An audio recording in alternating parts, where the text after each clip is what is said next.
Let's go to the White House right now, where President Donald Trump has more harsh words for House Democrats. So get this. The president is angered by a Washington newspaper's report saying that some Democratic lawmakers released a video urging members of the military to ignore unlawful orders. In fact, look at this. Trump said on Truth Social this morning, "This is really bad and dangerous to our country. Their words cannot be allowed to stand. Seditious behavior from traitors. Lock them up." And then, a short time later, the president finished with this thought: seditious behavior, punishable by death. Heavy words there. Willie, take us through what prompted these posts from the president. He is clearly triggered by something. Yeah, that's right, Reed. Well, this video was posted on social media. Democratic lawmakers who also served in the military posting this message to troops, saying essentially that they don't have to follow an unlawful order. Then you saw Trump's response, posting the Washington Examiner article about that social media post, and calling for these Democratic officials, saying that their behavior is seditious and punishable by death.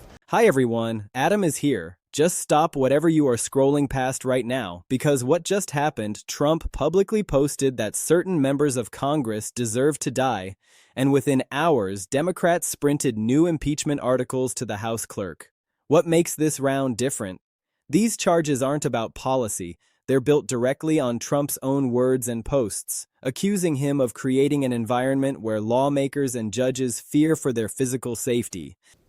Caroline, this morning President Trump accused 6 Democratic lawmakers of seditious behavior punishable by death.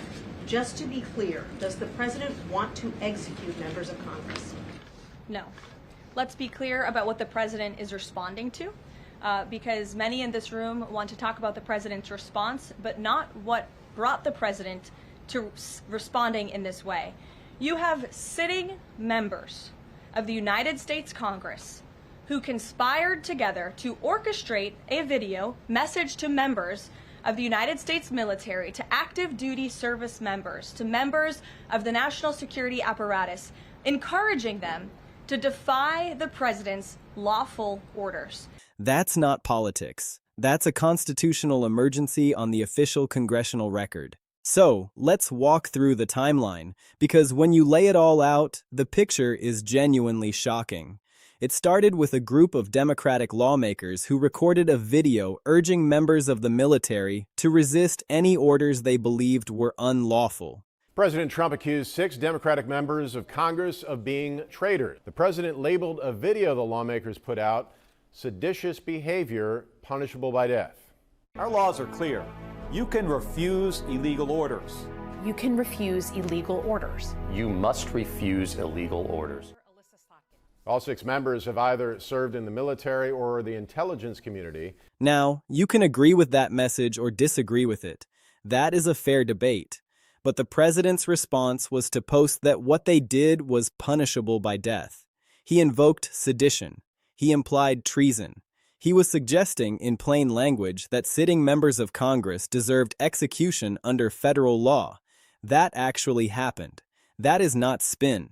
That is a documented post from the President of the United States, targeting the legislative branch with the language of criminal punishment and death. And then, on top of that, there is the International Criminal Court situation. This is the piece of the story that barely gets any coverage, and it might actually be the most consequential part of it all.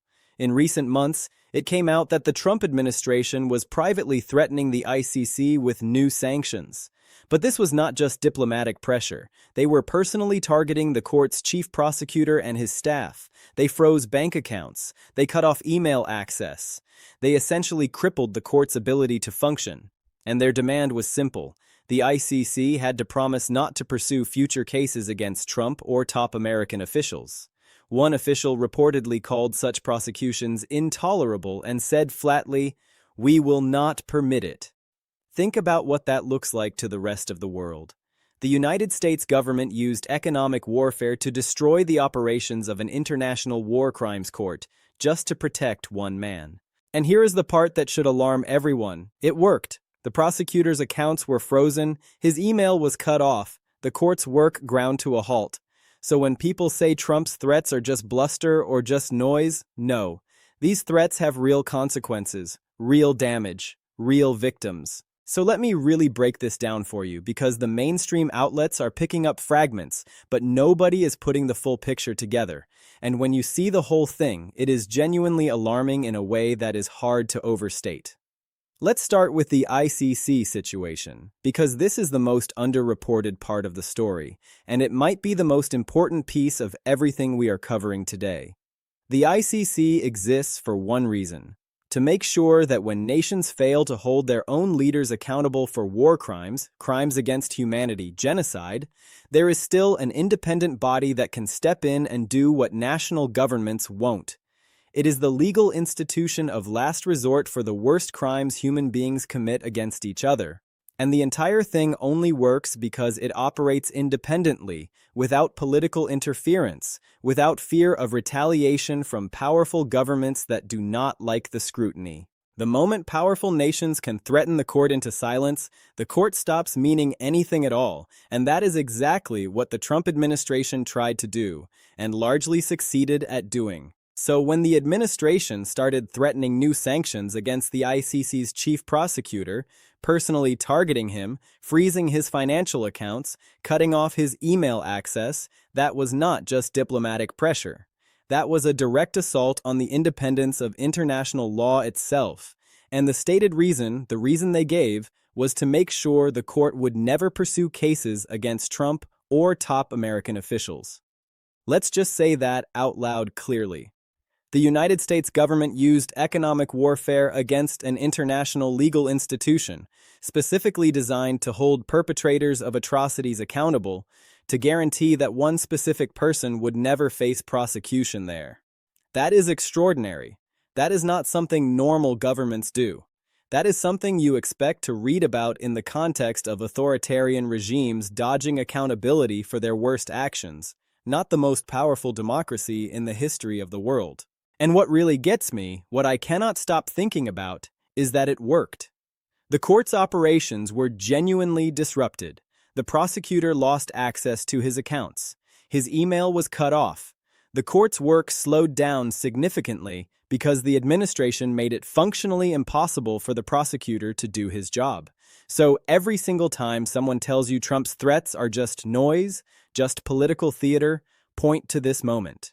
Because the ICC situation proves beyond any reasonable doubt that these threats have real teeth, and real damage gets done when they are carried out. Our European allies noticed all of this. Human rights organizations around the world pushed back hard. Governments that have been longtime United States partners on international law are now quietly asking, in diplomatic language, what exactly is happening to America's role in the world? Our credibility as a country that supports the rule of law internationally is genuinely damaged. And for what? To shield one administration from potential future legal accountability. That is the ICC story, and it matters far more than most people realize. Now, let's bring it back home to the domestic side, because this is where it gets even more personal and even more dangerous for the functioning of our own government. The video from the Democratic lawmakers encouraging military members to resist potentially unlawful orders. That is a political statement. You can debate whether it was appropriate or well-timed or strategically smart, totally fair. But it is clearly protected speech. Members of Congress making political statements is literally their job. It is what they were elected to do. And the president's response was to post that their behavior was punishable by death. Capital letters. The word death, invoking sedition charges, implying that these lawmakers should potentially face imprisonment or execution under federal law. Think about what that actually signals, not to lawyers who might parse the legal technicalities, but to the millions of ordinary supporters who read that post and absorb the message that these Democrats are traitors and that they deserve to die. That is the message that lands. That is the message that spreads across social media. And January 6 taught us painfully that messaging like that has real consequences in the real world. People act on it. And that is exactly why members of Congress started rushing impeachment papers to the clerk's desk. This was not a one-time slip. This fits into a fully documented pattern of using violent or legally threatening language against anyone who opposes or investigates him. against judges who rule against the administration, against prosecutors who pursue cases, against lawmakers who push back, and now against international investigators who might someday seek accountability. The pattern is the story, and one member of Congress saw the pattern clearly enough to put it into formal legal language. The resolution accuses the president of fostering a climate where lawmakers and judges face threats of violence and death, and it specifically states that his comments have put federal judges' personal safety at risk. Federal judges. Let that land for a second. The people whose entire constitutional purpose is to serve as an independent check on executive power. If judges are calculating their personal safety before issuing rulings, if they are wondering whether a decision against the administration might make them a personal target, the entire system of checks and balances begins to erode. Not dramatically, not all at once, but quietly and incrementally. As judges start to soften rulings, pull punches, give the benefit of the doubt where they otherwise would not, out of fear. That is the chilling effect. And it is one of the most dangerous phenomena in any democracy because it is invisible until the damage is already done. Another member of Congress filed what might be the most comprehensive impeachment resolution we have seen yet. 7 full articles: obstruction of justice, abuse of power, creating unlawful offices, bribery and corruption, and what they specifically called tyrannical overreach. He stated directly that the president has subverted the justice system and placed personal power above the rule of law. 7 articles filed by one member of Congress. That is not a political stunt. That is a serious and detailed legal indictment of a sitting president's conduct. And it is now part of the official congressional record, whether the House ever votes on it or not. Now, am I telling you these resolutions are going to pass a Republican-controlled House? No. I am being completely straight with you. In the current political environment, these filings face nearly impossible odds of reaching a floor vote, let alone actually passing. Republican members are simply not going to break with the president in large enough numbers to make impeachment work right now. But here is the thing, and this is the part that matters most. These filings are not primarily about removing the president in the immediate term. They are about documentation. They are about forcing colleagues to go on record. They are about creating a formal and permanent congressional account of what is happening right now so that future investigators, future prosecutors, and future historians have a clear and detailed record to work from when this moment is examined by history. The president is using the threat of prosecution as a direct political weapon. That is not an exaggeration. When the President of the United States uses words like sedition and punishable by death against political opponents, he is not just being provocative. He is invoking the machinery of the justice system as a threat.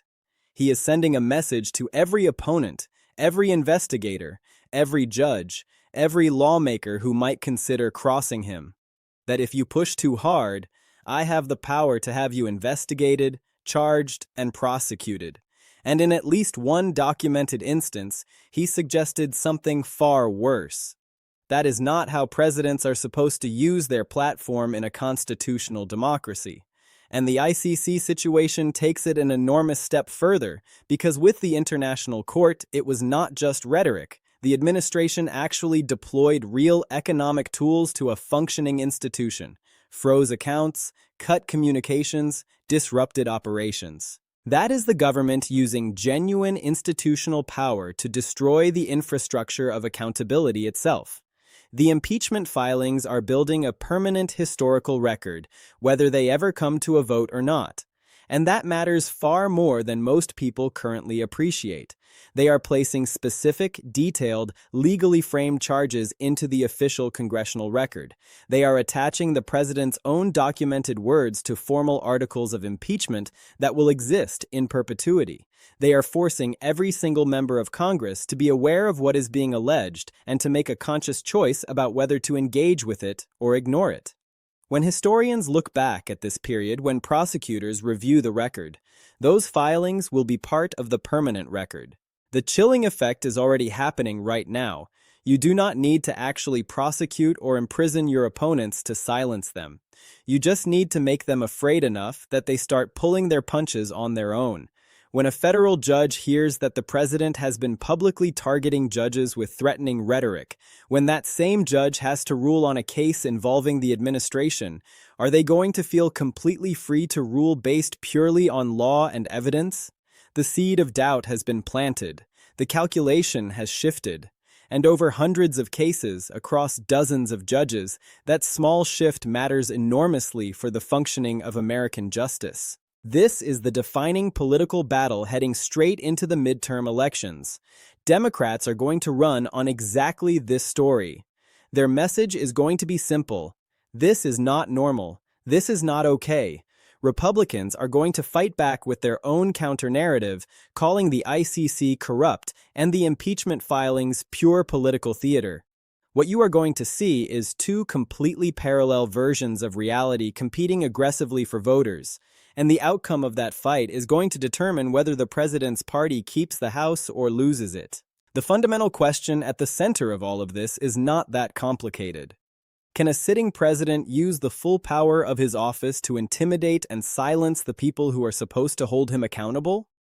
The founders believed they had built a system specifically designed to prevent exactly that: separation of powers, independent judiciary, free press, a legislative branch with real authority.